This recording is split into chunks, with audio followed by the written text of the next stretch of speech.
Здравейте хора, обещах ви нещо, ако си спомняте, ако ли не гледате вторият ми клип с първото ревю на Дракулора от Fright Camera Action. И да, ще видите, че съм ви обещала нещо. И нека да започнем с това нещо.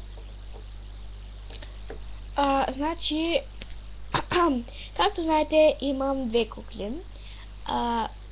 Дракулора и Спектъра. Да. И сега реших да направим едно нещо.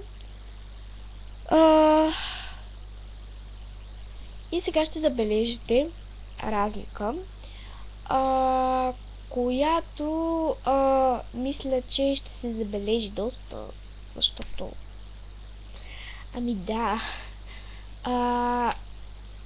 и така че дано да ви хареса.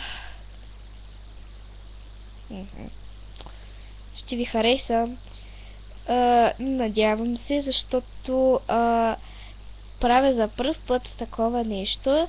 И тъй като имам за сега, тук при баба имам само две кукли. Да, няма как да направя повече от това нещо. За това да. И за това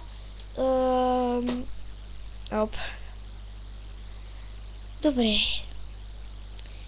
Наистина само увъртам, защото все още не съм готова.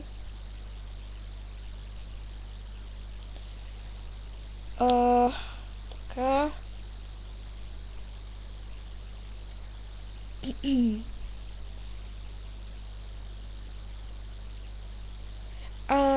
Пишете ми в коментарите въпроси, предизвикателства, защото много искам да направя такова видео.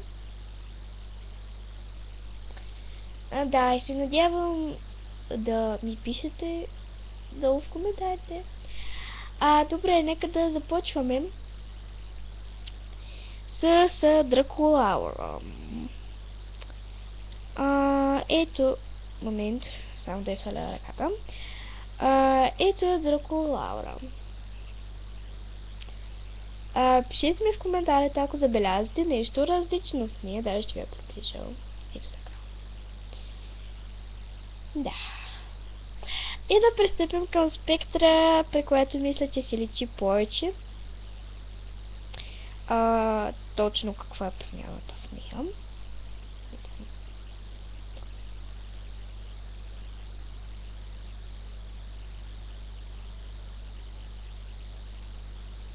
Да.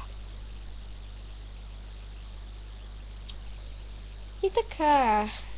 Пишете в коментарите въпроси, предизвикателства и какво мислите, че се е променило в куклите. И така, ще видим следващия път.